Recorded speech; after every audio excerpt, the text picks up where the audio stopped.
थका मांदा ठेकेदार खाकर खेत से लौटते ही चौक में पसर गया। थकान को छुपाने के लिए उसने ठेकेदारिन से कहा, गले को ही नहीं मन को भी तर कर दे, कुछ ऐसा पिला दे यार। ठेकेदार जानता था कि अगर उसने सीधे सीधे कहा कि बहुत थक गया हूं तो ठेकेदारिन जरूर कुछ ना कुछ कह देगी, कुछ ऐसा जो असहज कर दे, उसका मन ही रूठ जाए। किसने कहा था भेड़ बकरियां पाल लो? जी का जंजाल। भेड़ बकरियां पालना ही रोजगार होता तो क्यों जी परदेश की ठोकरें खा रहा होता सारा पहाड़। ठेकेदारिन ने कुछ नहीं कहा, जैसे सुना ही नहीं। वैसे यह संभव नहीं। ठेकेदार की आवाज तो नींद में भी सुन ले, वह तो मौन भी सुन ले ठेकेदार का। इस काबिलियत पर ही तो न जाने कितनी बार गुस्साया है ठेकेदार। सबसे ताजा वाकया खाकर खेत जाने से पहले का ही तो है। रिखवाड़ी ब्याही दीदी का फोन आया था। वही दीदी जिसके लिए कुछ ही रोज पहले किलसते हुए ठेकेदार ने खुद ही कहा था अब कभी बात नहीं करेगा दीदी से। मैंने भेड़ बकरियां क्या पाल ली, दीदी ने उसमें भी डिमांड धर दी। एक टोंक तो बनवा दे गुड्डू। बोल रही थी तेरे बिना कह रहे हमारे श्याला जी कोई छोटे मोटे पालसी थोड़ी हैं, ठेकेदार हैं। ठेकेदार ने फोन काटा ही था कि ठेकेदारिन उस सुनी हुई बात के प्रभाव में पधानिन हो गई। तुमने बोला क्यों नहीं जिठो को? खूब अमन चैन है आजकल। पिछले सीजन में इतनी ऊन उतरी कि व्यापारी जितने ट्रक लाए थे सब लद गए।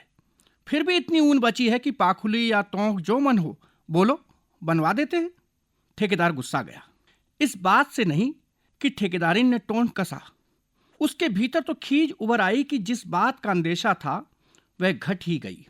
गुस्से से दांत किटकिटाने लगा। तुम इतनी जासूसी क्यों करती रहती हो हर वक्त? किसका फोन था? फोन पर मैं क्या बोल रहा था? थोड़ी देर की खामोशी के बाद बताना ही पड़ा फोन पर क्या बातें हुई और उसने क्या जवाब दिए। लेकिन उस दिन उसने तय कर लिया कि ठेकेदारिन से दूर हटकर ही बातें क्या करेगा। ठेकेदार को पहाड़ी जीवन ही भाता है। हाँ, दूसरे लोगों की तरह शहर के बासिंदों की जिंदगी को नरक नहीं मानता है, पर पहाड़ तो ठेकेदारिन को भी पसंद है। कभी अकेले में पूछ लो दी, शहर पसंद है कि पहाड़? पसंद तो अपना पहाड़ी है। पहाड़ में शहर जैसी थोड़ी भी सुविधाएं हो जाए तो क्यों जी छोड़कर जाना है, तब यहीं रहेंगे। वक्त वक्त पर बदलने वाले ठेकेदारिन के भाव भी ठेकेदार से भिन्न नहीं। वे भाव ही तो ठेकेदार को सहारा देते रहे हैं। शहरों की धूल गर्द और गुबार से बचे हैं भगवान हम यहाँ। क्या ये कम बड़ी नेमत है? खाकर खेत से बहने वाली हवा, पिंडर की कलकल और शोरगुल को पास न फटकने देने वाले पंछियों का संगीत शहरों में है क्या? ठेकेदारिन के तीखे बाणों के बावजूद इस संगीत को ही खाओ तब। ये भेड़ बकरी भी क्यों पाल रहे हो? भेड़ बकरियां भी इस तर्क के साथ ही तो पालनी शुरू की। बादलों की ओर से झांकती बालाओं को देखकर इठलाने वाले खाकर खेत को कौन नहीं जानता। कैसे तो छानियों के बासिंदों को ढो लगाने के लिए मजबूर हो जाता है। आओ रे आओ, अपने गोरू और बल्दों को ले आओ। बर्फ की चादर उतार दी मैंने। बाखुरों के खुरों से मेरी नमी मांड दो, मेरी देह को फूलों से भर दो।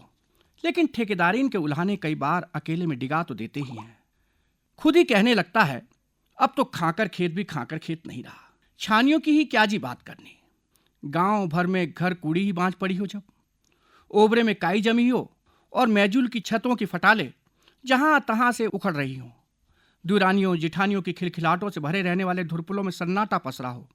ऋतुओं का क्या, वे तो लगातार चलायमान ब्रह्मांड की सहचरी हैं। ऋतुओं के प्रभाव में ही तो प्रकृति खुद को आंदोलित किए रहती है। ऋतुएं तो खुद ही प्रकृति का घटक हैं, अपने में रहती हैं। अपने में नहीं है तो खाकर खेत बस चले तो साल भर बर्फ की चादर ओढ़कर लेटा रहे। दूसरे ही फल भीतर का विचार जोर मारता है, पर खुद ही गाएगा अणसी की तरह। हम वो पहाड़ी जन हैं जो लोक संगीत की लरसती हुई धुन के साथ पेड़ों पर गिरती बर्फ की तरह पत्ती भर जगह के संतोषी हैं। गीत का वह मूड भी स्थायी कहाँ, गाथा में बदल ही सकता है दूसरे क्षण। पर यह बात उन पर लागू नहीं होती जो अपनी पुंगड़ी पाटली छोड़कर परदेश के ही हो गए। वे तो अकड़बाज हैं। उनकी अकड़ का पारा किसने नहीं देखा? अहंकारों की ऐसी गाथाओं को लक्षित करके ही तो हसकोटी का अणसी कवित्व में ढाल देता है। मिंगदेरी की चा दुकान के अड्डेबाजों को जितना लुत्फ दिन भर ताश खेलने से मिलता है, उससे कहीं अधिक लुत्फ वे अणसी के कवित्व में पाते हैं। रचयिता के मुंह से गीत सुनने की भूख ही ठेकेदार को चाय अड्डे पर ला खड़ा करती है। चाय अड्डे पर ही एक रोज सनाओं के बैरागी का किस्सा अणसी के कवित्व की पृष्ठभूमि बना था। बैरागी के भाइयों के अहंकार जिसमें लक्षित हो रहे थे। चौकड़ी के हर सदस्य ने अपनी जानकारियों को साझा किया था। साझी विरासत का वह अघोषित जश्न था। बैरागी की सबसे छोटी बेटी के वियोग के बाद का किस्सा था। हंसी खुशी बैरागी ने बेटी को स्वर्गयास भेज दिया था। अब भाई लोग भी अपने अपने ठिकानों को लौटने की तैयारी करने लगे। मीठे खटे के साथ बैरागी ने कौड़ी चावल और कोदे के आटे की अलग अलग पोटलियां बनाकर रख दी। कांसे ने उस वक्त ऐसे देखा मानो क्या जी तो कर दे। यदि बड़ा भाई खुद बीच में न बोल पड़ा होता तो मिनट में हो गया था कलह। बंसी दीदा ने जो कुछ कहा उसकी चर्चा ही अड्डे पर हो रही थी। बंसी दीदा तो फिर भी दया भाव वाले हुए।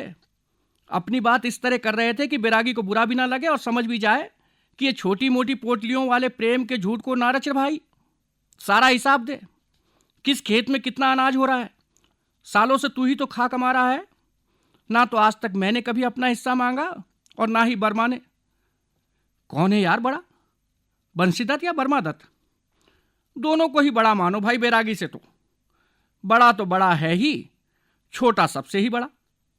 शहर में तो दोनों को ही बीडी पुरोहित के नाम से जानते हैं लोग। ठीक बोला काका आपने।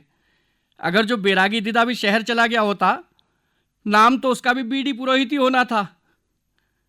अणसी ने जिस तरह से तीनों भाइयों के नाम की व्याख्या की, चाय दुकान का अड्डा खिकोलों से गूंज उठा। उसी वक्त अणसी की बात को आगे बढ़ाते हुए तो गुड्डू ने बैरागी कथा में शामिल होना शुरू किया था। ग्राम पूजा, कुल पूजा, कौथिग और भोज बरियात ना हो तो किसे फुर्सत है भाई कि इन ढंगारों वाले, वो भी बांझ पड़े पुंगड़ों की नजर फेरे। पुरखों की बनाई घरकुड़ी के खिसकते फटालों को जहां तहां से ठीक करने जैसा कुछ करे। इस बात की फिक्र भी क्यों जी करें कि पठालों के हट जाने से ताला बंद दरवाजों के भीतर कोई घुस ही जाएगा। क्या जी उठाएगा? भोजन की तलाश में भटकता हुआ कोई बाघ उस रास्ते भीतर उतर कर डुकरना चाहता है तो डुकरा लेती। मेजुल में तो कुछ है नहीं, ओबरे में भी न बल्द है न गोरू। गुड्डू उर्फ अंबादत्त सती को ही समझ नहीं आया कि उसने ऐसा क्या कह दिया कि चा अड्डे का हर अड्डेबाज उसकी कही बातों पर उछल गया। अणसी ने उसकी बात के सिरे को पकड़ कर ही घटी हुई घटना के साथ जोड़कर तुरंत कवित्र रच दिया। आओ रे आओ तिल खलवा लो, आओ रे आओ मेल खलवा लो, देखो रे गाड़ पार हपार वो खड़ा बाग, कैसे पुंगड़ी में जुटी बुआरी के नंतिनों को उठा ले गया। अणसी के कवित्र नहीं ठेकेदार की बात ही सारा दिन चाँद थड़काती रही। उस दिन से ही ठेकेदारी करने के झूठ से निकम्मई को ढकने की कोशिश करने वाला गुड्डू उर्फ अंबादत्त सती सबकी निगाह में सच का ठेकेदार हो गया। वरना तो चा दुकान में ताश फटकने वाली चौकड़ी का हर सदस्य यह जानते हुए भी कि खूब पढ़ा लिखा है कोप का ये गुड्डू, पीठ पीछे उसकी मलामत भी खूब करता था। पढ़ाई लिखाई को चाटना है क्या? निकम्मा तो हमारे ही तरह है। हम तो यहीं सड़े पूरी जिंदगी, पर यह तो शहर में पढ़ने के बाद भी ढंगारों पर ही मंडराने के लिए आया हुआ है। घर वालों ने झूठ बोलकर शादी तो कर दी, लेकिन शादी के बाद भी जब लक्षण बदले नहीं तो क्या जी करते घर वाले। तभी तो जगह जगह धक्के खाता फिरता है, आज यहाँ तो कल वहाँ। जनानी को भी साथ साथ धक्के खिला रहा, कभी कर्णप्रिया, कभी देवाल, मिंगदरे, नलगो, कभी पहाड़ के दूसरे पा के मेलचोरी, बछवामाण, पांडवा खाल। वैसे ठेकेदार उन बातों से भी कभी चिंतित नहीं हुआ। कभी किसी ने पूछ ही दिया आजकल बासा कहाँ है रे गुड्डू तेरा, तो तुरंत कहता कोब वालों का क्या है, कहीं भी जा सकते हैं, कहीं भी रह सकते हैं। एक ठौर ही तो बनानी है, जहां प्रेमी जन मिल जाएं वहीं बना सकते हैं। हम कोब वाले तो जोगी ठहरे। लेकिन उस दिन के बाद से तो जैसे दुनिया ही बदल गई। अंबा प्रसाद सती उर्फ गुड्डू उर्फ ठेकेदार की चुरोरी हर कोई करने लगा। पर सच पूछो तो यह सब हुआ स्कूल मास्टरनी शालिनी शुक्ला के आने के बाद। स्कूल मास्टरनी शालिनी शुक्ला जब तब गुड्डू मास्टर को अतिथि के तौर पर स्कूल में आमंत्रित करने लगी थी, उसी का प्रतिफल है कि एक समय बाद मास्टरनी की पोस्टिंग तो दुर्गम से सुगम के नाम पर देहरादून हो गई, पर अतिथि का ओहदा पा चुका ठेकेदार आसपास के गांव बच्चों के लिए गुड्डू मास्टर ही हो गया। मास्टरनी शालिनी शुक्ला पहले जब गढ़कोट पहुंची थी, गुड्डू मास्टर से मुलाकात उसी वक्त हुई थी। देहरादून ग्वालदम रोडवेज के कंडक्टर ने गाड़ी को रोकने के लिए सीटी देते हुए आगे की सीट पर बैठी शालिनी शुक्ला को आवाज देकर उतरने के लिए कहा था। वो गदेरे के किनारे किनारे जा रहा गढ़कोट का रास्ता, आप यहाँ उतर जाओ मींग में। शालिनी शुक्ला अपना सफरी बैग लेकर बस से उतर गई। वातावरण की वीरानी के कारण एक अजनबी एहसास शालिनी शुक्ला के भीतर उतरने लगा। दुकान के बाहर चौकड़ी में बैठकर ताश खेलने वालों की उत्सुक निगाहें उसे ही देख रही हों जैसे। स्कूल के प्रधानाचार्य पीताम्बर दत्त बरमोला से मिली जानकारी ठेकेदार के पास पहले से ही थी। गढ़कोट में नई मास्टरनी आ गई भै। नई मास्टरनी के आने की खबर प्रधानाचार्य पीताम्बर दत्त ने यूं ही तो नहीं दी होगी। ठेकेदार ने सोचा, मास्टरनी को ठीक से गड़कोट पहुंचाना उसकी ही जिम्मेदारी है। नमस्कार मास्टरनी जी, सामान यहाँ रख दो, प्रधानाचार्य जी खुद मंगवा लेंगे किसी को भेजकर। एक गिलास चाय पी लो, फिर ले चलता हूँ मैं आपको गड़कोट तक। ए गुया, एक गिलास चाय बना भाई मास्टरनी जी के लिए। अणसी ने अपनी जिम्मेदारी संभाल ली। शालिनी शुक्ला को लगा जैसे उसकी पोस्टिंग किसी अनजान पहाड़ी इलाके में नहीं बल्कि मुद्दतों के आत्मीय लोगों के बीच हुई है। ऐसी आत्मीयता की इलाके की दुर्होता का भी भान ना होने दे, हुई भी नहीं। छुट्टियों के दौरान मास्टरनी अपने घर, गांव, परिवार और बच्चों के पास निकल जाती। मास्टरनी का लौटना हमेशा ही गांव भर के लिए नई सौगात के साथ लौटना होता। एक बार सख्त खोल वाली बेल का झोला भरकर लौटी। ये बेल है, इसका शरबत बनता है, पेट के लिए बहुत मुफीद है। खोल के भीतर लिपलिपे गूदे वाली बेल को देखना गड़कोट वासियों के लिए एक नया ही अनुभव था। खोल को हटाने के बाद चिपचिपे गूदे को खाना भी उनके लिए खेल हो गया। नाक के टुक पर, ठोडी पर, गाल पर, कान पर, हाथों की उंगलियों की पोर पर उसके चिपचिपे एहसास के साथ हर कोई दूसरे पर हंसता रहा। मास्टरनी की हंसी भी वहां संवेद थी। कैसे तो खाते हैं जी इसे शहर के लोग। खाने के लिए नहीं, चढ़ाने के लिए होता है यार बिसम्बरी। ये तो सच्ची।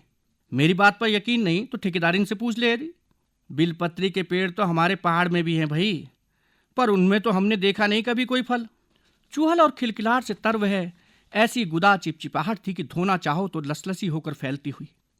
मास्टरनी को घसियारियों की बात समझ नहीं आ रही थी। उसे पहली बार लगा कि पढ़ी लिखी होने के बावजूद वे भाषा को बरतने के मामले में बहुत ही कमतर है। ऐसे मत धो यार, चल गाड़ में चल। गंगलोड़ों पर रगड़ने से ही छूटेगी लसलसाहट। गाड़ में या खाकर खेत में? खिलखिलाहट फिर से उभरी थी। खाकर खेत से अच्छा तो बेदनी चल, आली चल। ना भाई ना, वहां तो धार धार चलना होता है, कहीं लमड़ गई तो थामेगा कौन। अब जो ठा के उठे तो उनकी खिकताहट ने पूरी घाटी को ही गुंजा दिया। लेकिन ऐसे फिक्रों को अपनी मंद मंद मुस्कुराहट से ठेल देने वाली ठेकेदारी अब खामोश हो चुकी थी। ठेकेदारी की खामोशी में मास्टरनी उन अलिखित संस्मरणों को पढ़ रही थी। सत्रांत छुट्टी के दौरान जो कुछ दुर्गम क्षेत्रों को छू लेने के अवसरों की तरह थे। संग साथ के वे सुमधुर राग तो कितने ऊर्जावान रहे। जैसे गिरती हुई बर्फ के भार से ढुलकती डाल को संभालने के लिए तने की जड़ पर मिट्टी रोपता है किसान, कितनी ही बार तो वैसे ही संभाला ठेकेदार ने। उठो उठो, उस तरफ से, वहां धार धार चलो, बोल्डरों पर पांव फिसलते ही हैं। आओ ऐसे ही धीरे धीरे, बस पहुंच ही गए बेदनी। तो देखो कैसा खुला विस्तार है। वो देखो वे रहे भेड़ों के देवड़। आज की रात रुकते हैं भेड़ चरवाहों के डेरे में। यही है इन ऊंचे पहाड़ों के देवता। प्रणाम पालसी जी। थकान को मिटाने के लिए होठों की मुस्कान ही काफी थी, लेकिन ठेकेदारिन ने तो स्मृतियों में जज्ब राग के बोल भी छेड़ दिए थे। लिया चाय खाओ पालसी जी। चाय खत्म भी ना हुई थी कि मोबाइल टुनटुनाने लगा। फोन स्क्रीन पर ब्लिंक हो रहे नाम को देखकर ठेकेदार हड़बड़ा गया। ठेकेदारिन सामने ही खड़ी थी, इसलिए बचकर दूर निकल गया।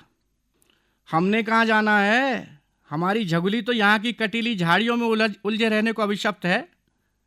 अलबत्ता आप बताइए कहाँ हैं इन दिनों, दून या लखनऊ? ठेकेदारिन को अंदाज लगाना मुश्किल नहीं रहा कि किसका फोन हो सकता है। यह जतलाने के लिए कि उसकी बात दूसरी ओर से आ रही आवाज़ों के कानों तक भी पहुंच जाए, वह तेज आवाज में बोली, मास्टरनी को बोलो कि बेल लेकर आना, शरबत पिएंगे। और खुद ही जोर जोर से खिलखिलाने लगी। ठेकेदारिन को तो अपनी बात कहनी थी, सो कह दी।